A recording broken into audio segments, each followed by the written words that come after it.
Boa noite a todos. Com muita alegria, damos início a mais um estudo do nosso livro Caminho, Verdade e Vida, da Casa de Emmanuel.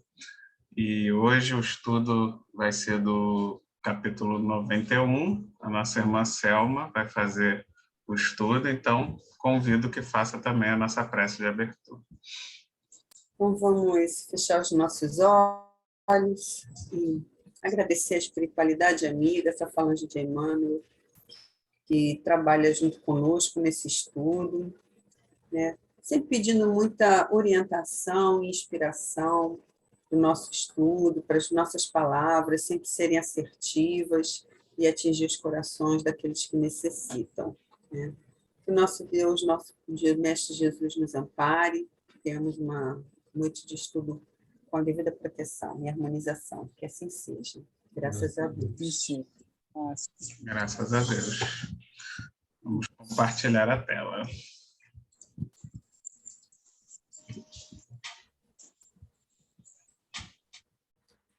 Bom, então, o capítulo Caminho, Verdade e Vida de hoje é o 91, que fala sobre campo de sangue. A passagem de Mateus, capítulo 27, versículo 8, que diz: por isso foi chamado aquele campo, até o dia de hoje, campo de sangue. Isso nós vamos falar mais adiante, até no decorrer do estudo, que ele dá uma explicação sobre esse versículo de Mateus. Então, continuando aqui na leitura. Desorientado em vista das terríveis consequências de sua irreflexão, Judas procurou os sacerdotes e restituiu-lhes as 30 moedas, atirando-as a esmo no recinto do templo. Vou continuar, tá? Os mentores do judaísmo concluíram, então, que o dinheiro constituía preço de sangue e, buscando desfazer-se rapidamente de sua posse, adquiriram um campo destinado ao sepulcro dos estrangeiros, denominado desde então campo de sangue. Então, aqui tem essa passagem, essa explicação referente a essa passagem de Mateus, porque esse capítulo ele fala até mais da questão de Judas, né? Porque nessa parte aí se fala quando Judas percebe, né, o que aconteceu com Jesus ao ser capturado e condenado, né? No caso, ele ficou lá como prisioneiro. Não era essa a intenção de Judas, não é? Ele, na verdade, ele cometeu um equívoco com relação ao que o mestre falava sobre o reino de Deus. Ele pensava em trazer o reino de Deus para a terra, né, para o campo material.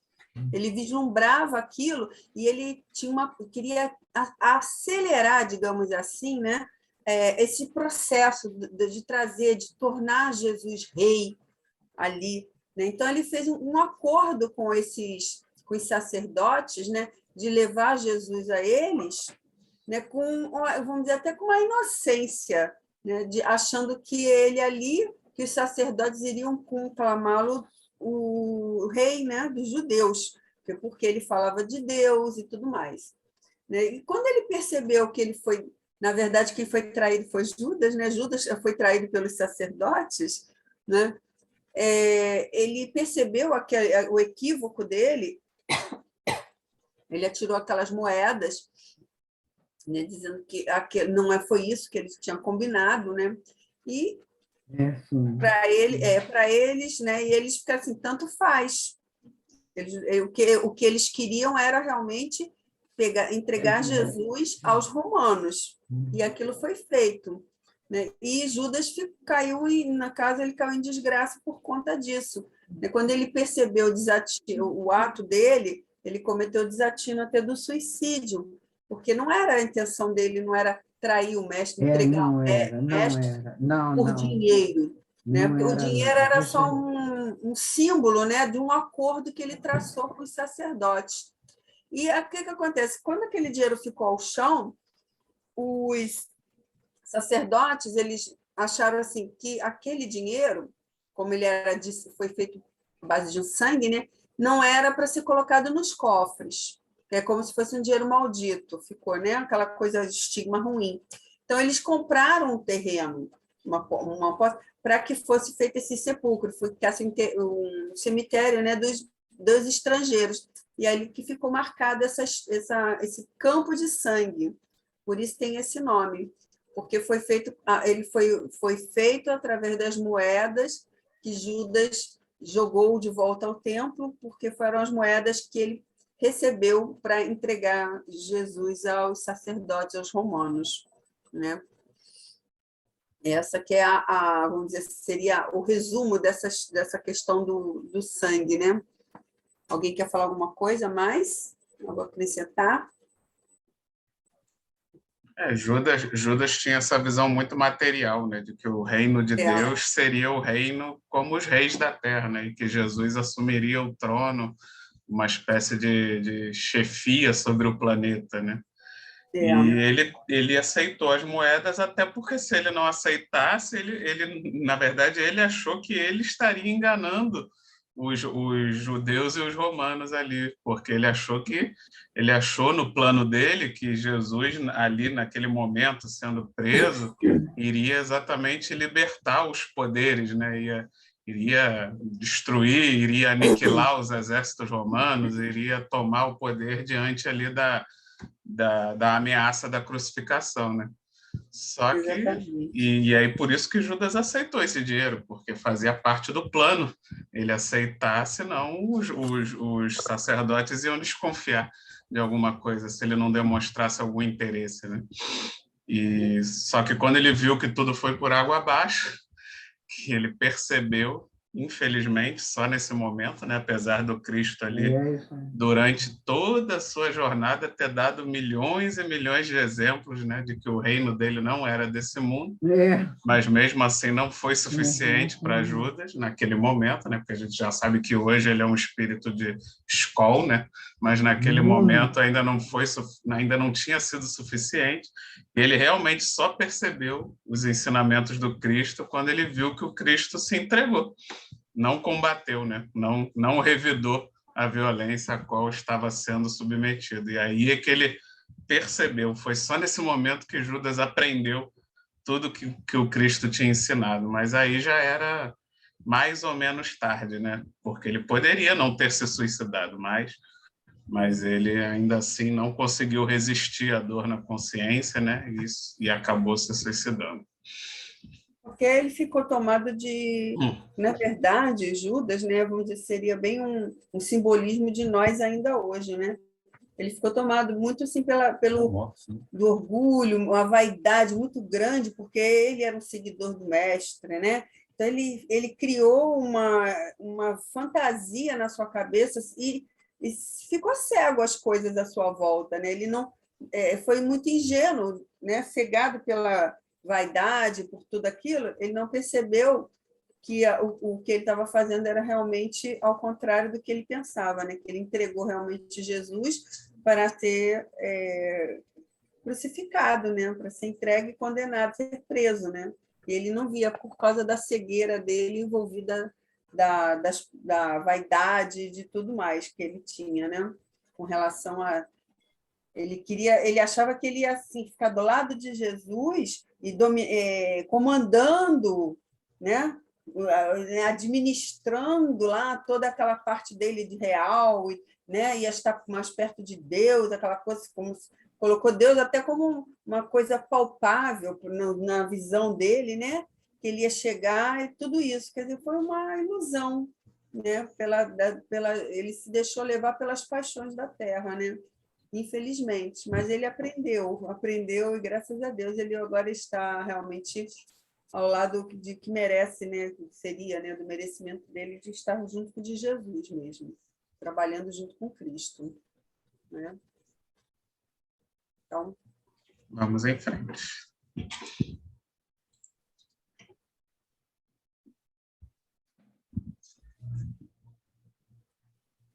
continuando aqui, o profunda a expressão simbólica dessa recordação. E, com a sua luz, cabe-nos reconhecer que a maioria dos homens continua a irrefletida ação de Judas, permutando o mestre inconscientemente por esperanças injustas, por vantagens materiais, por privilégios passageiros. Quando podem examinar a extensão dos enganos a que se acolheram, procuram desesperados os comparsas de suas ilusões, tentando devolver-lhes quanto lhes coube nos criminosos movimentos em que se comprometeram na luta humana. Todavia, com esses frutos amargos, apenas conseguem adquirir o campo de sangue das expiações dolorosas e ásperas para sepulcro dos cadáveres de seus pesadelos delituosos, estranhos ao ideal divino da perfeição em Jesus Cristo. É um parágrafo longo, vamos tentar falar em partes, né? Quando ele diz aqui a profunda expressão simbólica, né? Que na verdade, é a questão do campo de sangue, é um simbolismo, existe, né? Existiu essa criação, mas aqui é colocado como uma questão simbólica, né? Esse campo de sangue está marcado por aquelas moedas que foram compradas, né?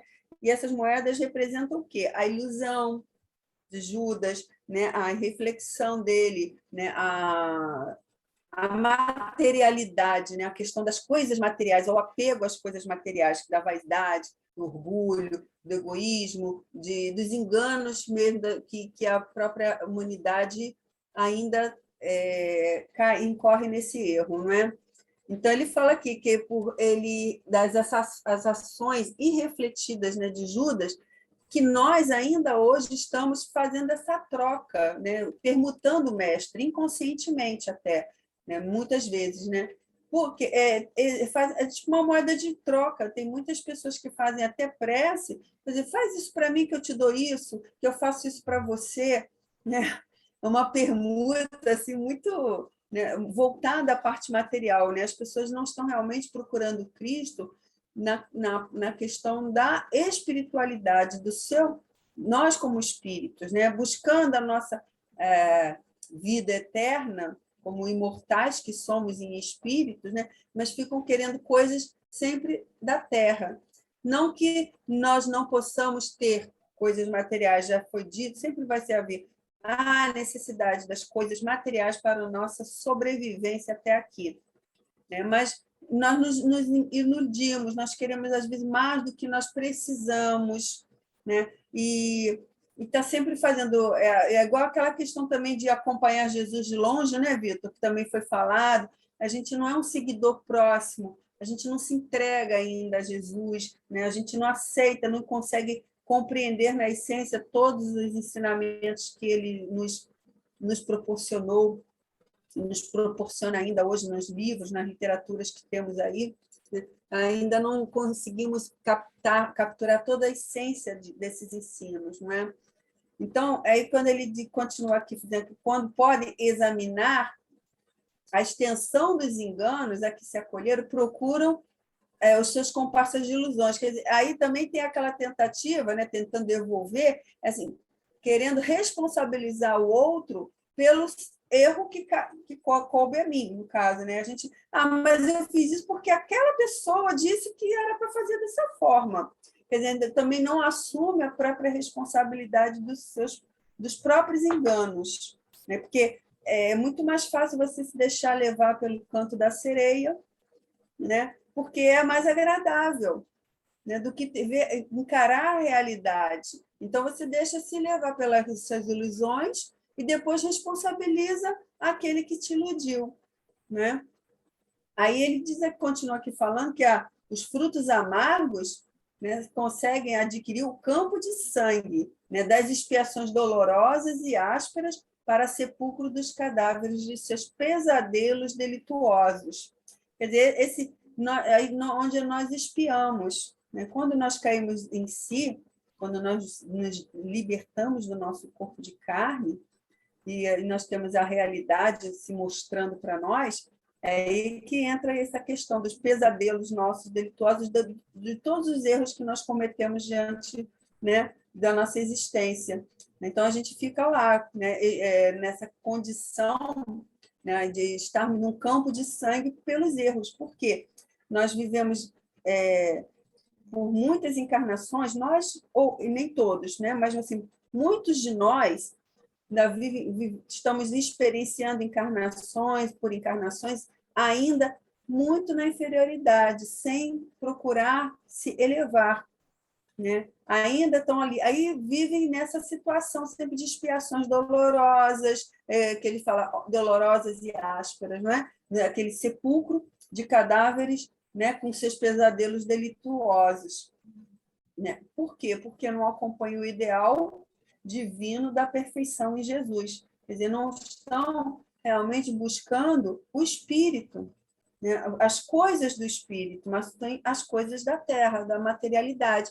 E assim vão muitos espíritos vivendo dessa forma, sempre coisas da terra, terra, terra, sempre nas coisas materiais, errando, errando, errando e cada vez piorando mais a sua condição, até chegar a hora que não vai ter mais as escolhas, né? Alguém quer falar alguma coisa a mais? É isso mesmo. Naquele outro estudo... A nossa vida é uma consequência de nós mesmos, né? A nossa vida é uma consequência de nós mesmos, né? As escolhas que a gente faz, né? Exato. Então, você ir trabalhando com a sua espiritualidade ajuda muito. Né? Exatamente. Mas ainda tem pessoas que não, ainda existem, né, muitos espíritos aqui que não se preocupam com seus espíritos. Exato, tem sim. A sua consciência espiritual ainda não está desperta. Não, isso é uma agarração com a matéria que a gente fica até assustada de ver. E eu conheço pessoas que não são espíritos, são muito mais desprendidas assim, do que, e capazes de gestos belíssimos, entendeu? De ficar, meu Deus do céu. E não são espíritas, não, às vezes mas são cristãos. Exatamente. São. Exatamente. Exatamente. Fala, Vitor. É que esse parágrafo que você falou do outro estudo, né, do que a gente acompanha Jesus de longe, realmente, no outro estudo a gente estudou as pessoas, que somos todos nós um pouco ainda, né, que acompanhamos Jesus, mas acompanhamos de longe, porque temos medo ainda de assumir todas as responsabilidades realmente de estar próximo de Jesus. Nesse parágrafo aí, eu acho que ele fala daqueles que acompanham Jesus de longe, porém acreditam que estão pertíssimos. Assim como Judas, né? Que acreditava estar mais longe. Ele acreditava estar tão perto que ele acreditava, na verdade, saber mais do que Jesus, né? Não, porque eu vou bolar um plano aqui que eu vou acelerar o processo, né? Então, e quantas vezes a gente viu isso acontecer na Terra depois que Jesus partiu, né? Quantas guerras santas continuaram acontecendo e quantas guerras santas ainda acontecem hoje em dia. No mundo moderno de hoje, né, a gente vê pessoas ainda guerreando e matando em nome de Deus, em nome da sua verdade. Você vê que era como Judas estava pensando, que através da força, né, através do domínio da guerra, você vai se sobrepor sobre os outros povos e a minha verdade prevalecerá, né? O meu Deus, o que eu considero que é o correto, vai sobrepujar aos outros, né? Até hoje ainda existem pessoas que pensam assim, né? É realmente muito triste esse pensamento.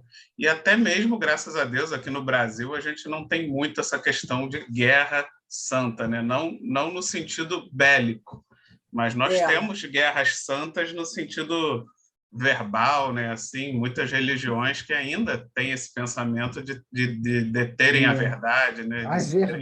De serem melhores do que os outros, e que, graças a Deus, pelo menos aqui no Brasil, pelo menos por enquanto, ainda não se impõe através da violência e da força, mas o discurso, né, que a gente ouve é de detentores da verdade, de que só eles têm a razão. Então, é muito triste que a gente ainda tenha esse pensamento sobre a Terra, né?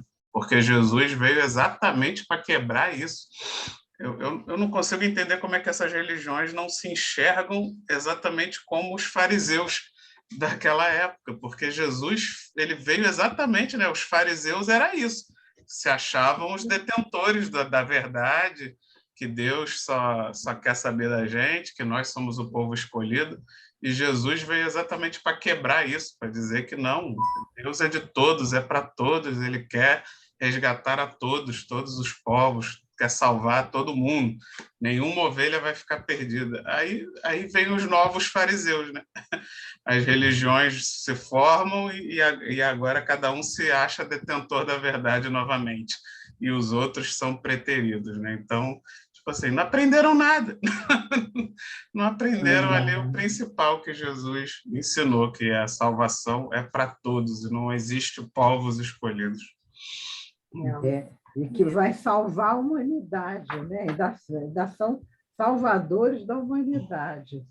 É para resolver isso, para a humanidade tomar jeito. Ai, como se fosse possível isso.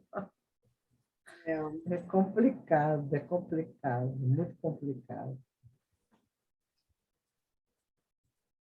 Vamos em frente. Vamos. E aí, como consequência disso, acontecem injustiças imensas, né? É verdade. Injustiças imensas. Isso é. Então, aqui nesse parágrafo final, mais assim, eu vejo assim, mais um alerta, um chamamento que Emmanuel faz, né? Com relação a esse texto, né? Ele diz assim: irmão em humanidade, que ainda não pudestes sair do campo milenário das reencarnações, em luta por enterrar os pretéritos crimes que não se coadunam com a lei eterna. Não troques o Cristo imperecível por um punhado de cinzas misérrimas, porque, do contrário, continuarás circunscrito à região escura da carne sangrenta.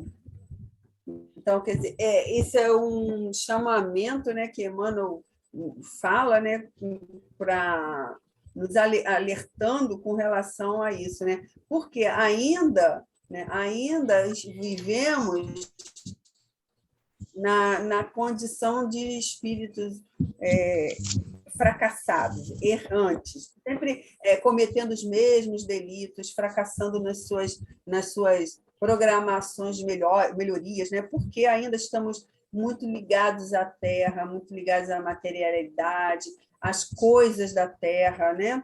Existem muitas atrações, digamos assim, que nos desviam do caminho, né? Do caminho, do caso da lei eterna, da coisa que Cristo deixou aqui. Então, quer dizer, nós estamos sempre trocando o Cristo imperecível por punhado de cinzas, quer dizer, cinzas misérrimas, que elas se deterioram, se desmancham. Tudo que a gente faz, né? É aquela história que nós sempre repetimos aqui, das pessoas, quando eu estiver mais velho, eu vou procurar uma religião, quando eu estiver mais velho, eu vou me preocupar com isso, ainda sou muito jovem, eu quero aproveitar a vida. Né?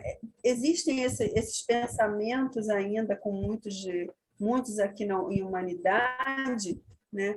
E aqueles que acabam também, eles ficam, vamos dizer, seduzidos ou pelas condições materiais favoráveis, né? Deixam cair, né? Pela riqueza, né? Ou ficam muito endurecidos quando estão na prova da miséria, não se resignam e ficam endurecidos e ficam praguejando contra Deus, contra Jesus, reclamando porque não tem. Então, essas são condições que acabam prejudicando, né, a cada um, né, com essas ações que são contrárias às leis eternas. A lei de amor, de caridade, a lei de benevolência, né? Todas aquelas coisas que o Cristo nos ensinou, né? Então, esse parágrafo final, ele tem essa intenção, ele chama a gente, né, com relação a isso, né? Para não trocar o Cristo, que é eterno, imperecível, por um punhado de cinzas misérrimas, que elas se deterioram, não é? Elas não ficam... Né? O que é eterno? É o nosso espírito, é imortal, é eterno. Né? Aí ele fala, porque, do contrário, continuará circunscrito à região escura da carne sangrenta. Quer dizer, presos ainda na carne. A gente vai viver nessa roda de encarnações, passando de encarnação em encarnação por situações difíceis. Você vai fracassos e fracassos, aí chega uma hora que você acaba tendo que ir para um planeta inferior, porque não condiz mais com a evolução do próprio planeta, e assim o espírito vai vivendo e sempre nesses processos reencarnatórios e cada vez mais difíceis, não é? Quando deveria ser o contrário. O progresso nosso teria que estar realmente, né, nesse caminho de relação ao Cristo, a percorrer um caminho de progresso, de evolução. Né?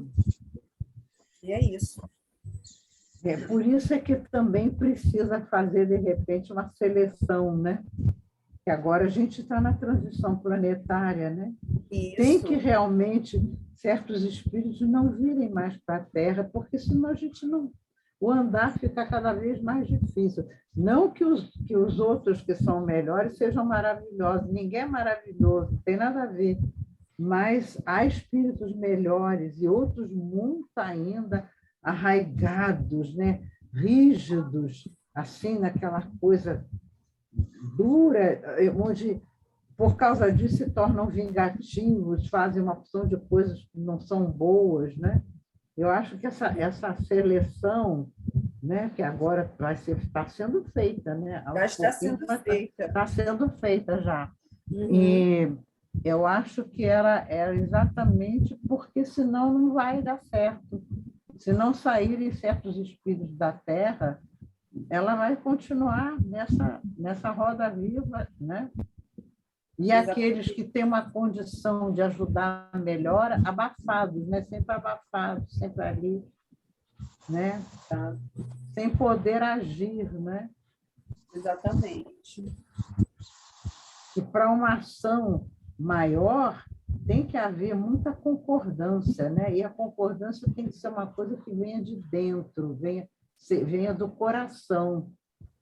E tem muitos que estão muito longe disso, então não podem ficar aqui. É porque se já ficaram talvez tempo demais, né? Verdade. Fala, Vitor.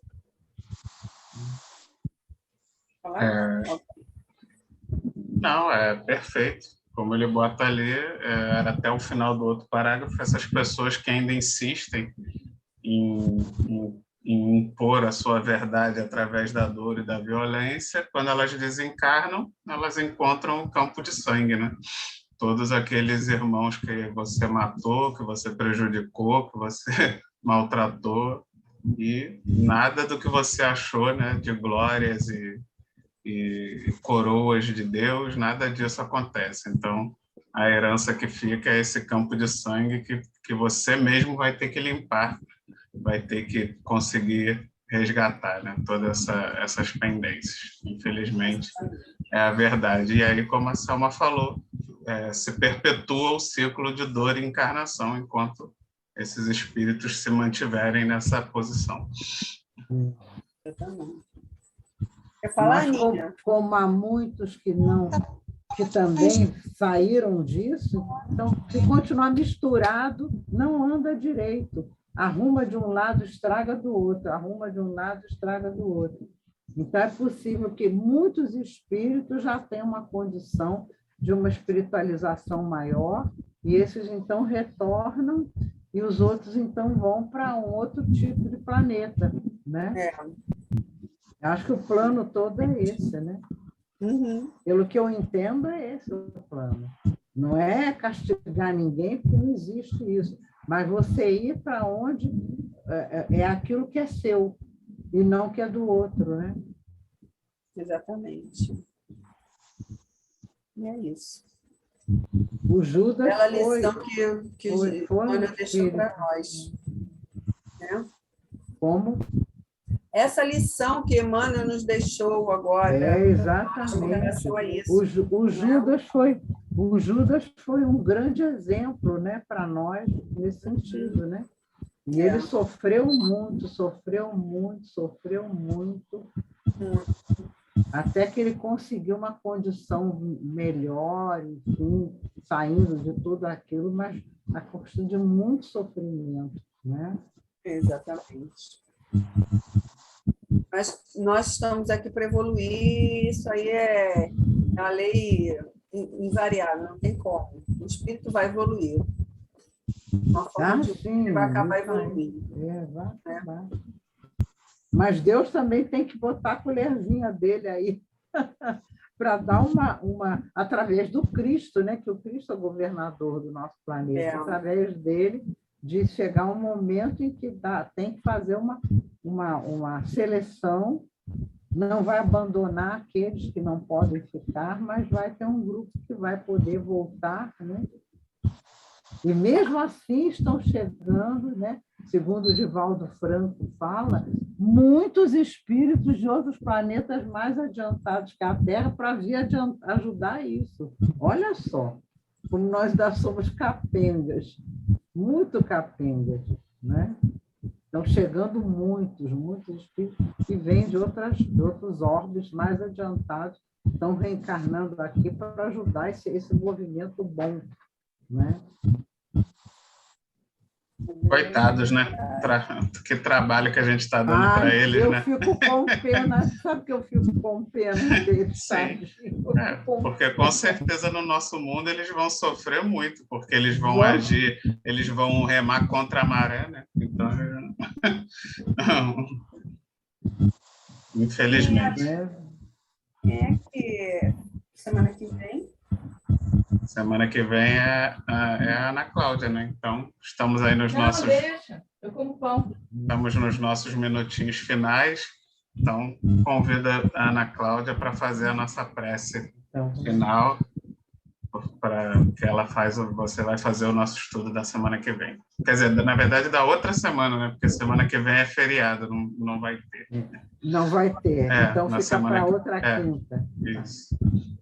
Vamos fechar nossos olhos, agradecer a Deus, a Jesus, nosso Mestre, por todos os estudos recebidos, por todo o aprendizado, e refletir nesse feriado, né, santo, né, que não seja só simbólico, mas sim uma reflexão interna, que a gente possa realmente ter o Cristo em nós, e agradecer sempre por tudo que nós recebemos e olhar para toda a humanidade com olhos de amor, de fraternidade, de compaixão e de paz. Que assim seja. Graças a Deus. Graças a Deus.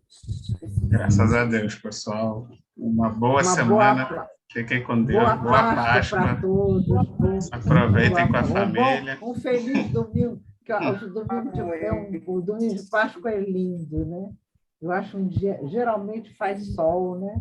É um dia bonito de domingo de Páscoa, as pessoas pela rua, trazendo as lembrancinhas. Acho lindo isso, acho muito bonito. Muito bom. Seja um ano de paz, gente. Muito bem. Muita paz para vocês. Um abraço para todos e até daqui a 2 semanas. Tá? Fiquem com Deus. Tá.